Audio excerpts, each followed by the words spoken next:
A little late doing a video. I left Northfield Park. I'm in Buffalo. I'm about to cross the border in 5 minutes. So you get 5 minutes of my time to explain what took place today. We had a number of schoolers today, and I was very happy with all of them.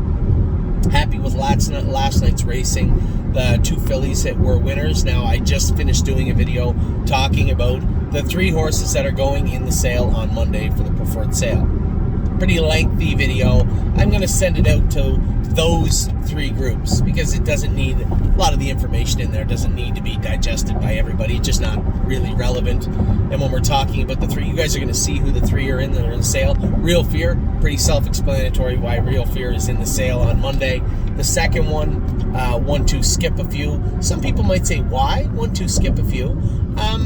I'll give you Cole's notes on all 3, why they're in the sale. 1-2 Skip a Few, nice filly, but running out of classes in Ohio. The next class she has to go in is the same class that we have been racing Blue Tesla in. Quite frankly, it's a little step up for 1-2 Skip a Few. Nice filly. She's been good to us for 2 years. Just a sweetheart to be around and a real dream. But the reality is that there has to be a classification. There has to be a ceiling. And I believe she can probably pick up checks in Blue Tesla's class, but she wants no part of Blue Tesla. I know there's maybe some of my partners out there that believe she can beat Blue Tesla, or maybe she's better than I believe she is, or I'm telling you she is, and that's fine. To each his or her own, as I said in my other video. You guys can believe what you want. The reality of the situation is believing something and having it come to fruition are not really the same thing. And listen, it's horse racing. I can be wrong. Anybody can be wrong. Anybody can be right. That's the beauty of this game. So when it comes to Skippy, the reason she's up is quite simple. She's got half a staking season ahead of her, still with the Buckeyes and the Sire Stakes and the Stallion Series. You can race her wherever you like. She's eligible to 2 staking jurisdictions. Now, why would they have a turning lane? Why is this guy walking on the side of the highway? That's unsafe. The reality of the situation is 1-2 Skip a Few cannot beat Sweet Unbeat, cannot beat Purple Aura, right? And there's nothing wrong with that. But I just don't think she's an effective Buckeye filly. She's not a stake filly in my mind. She's got a little ways to go to be one of those. But she is a very good fair filly, and there's lots of fairs left when it comes to overnights. She's got one more win in the class she's in, and she can win it. But after that, it's going to get tough. So as a buyer, there's a lot of upside to this filly, a lot of racing, as is she's an effective filly. From a seller, she's coming to a ceiling and a hurdle that I just don't know if she's going to effectively get over for us. And I think that's why she's up now. The 3rd horse in the sale that might surprise a lot of people, and a lot went into this, was Bomb Hugger. Bomb Hugger's a straight-up Sire Stake filly in New York. Yes, she is on a half-mile track. When she gets on the bigger tracks, nobody wants any part of Joviality, and there's a number of other very effective fillies also in New York. She is eligible to the Breeders' Crown. She's eligible to the Elegant Image. She's eligible to a number of Sire Stakes, and the next one's at Batavia, where she won last year.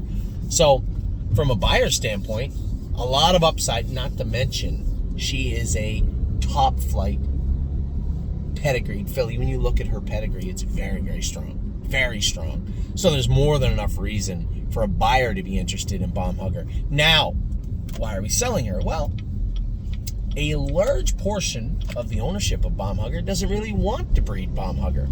They're more interested in building yearling capital. So to build yearling capital, gotta sell the horse. I think she's a good horse to purchase. I think she's a good horse to sell. So when it comes to Bomb Hugger, I think now is the time. If we're going to in fact move her for yearling capital, now's the time to do it. She got a stake coming up. She could win on Monday. She got a stake coming up in Batavia. She likely can win. Then after that, you can race her in the Elegant Image or the Breeders' Crown or the Stakes Final, whatever you want. But I think now's the time. So we have 3 horses in the sale on Monday. Nothing else will be talked about. In fact, now that I just did this video, I don't even know if I need to release the other video. It's pretty clear-cut case of why now's the time for them. Now, what took place today? School Columbus, he went a mile and 2-1, showed a little blood. He hasn't been finishing up his miles very good. I don't know that we've scoped him very closely. So I left it up to the veterinarian and Jason. If you believe you can mitigate this and treat it, if there's something else going on, then great. If you can't, he may be a horse that we have on the Lasix. Not a real big fan. I think I talked about the taboo of Lasix for 2-year-olds, but nevertheless, if he needs to be on it, then we can put him on it. He was the only one out of all week, really, that scoped with any issues, any serious mucus, pimples, redness, irritation, or blood. Of all the babies we scoped. Smoking Hot Irish Girl, 59, last half 58 today. Got her back on track. She has got the Buckeye next week. Whispering Song, Wire to Wire, and hers 2-1, last half 59. She was very good also, very happy with her. Both those fillies did exactly what I was hoping and praying they would do today. Very happy with her. I'll tell you what else I'm happy with. Happy that I got Nexus. There's the Canadian border, and she's jammed, except for that little lane. That's the Nexus lane. That's where I'm headed. So, I'll be back in a minute. I didn't do my arrive can again. I almost got in trouble. 1 sec.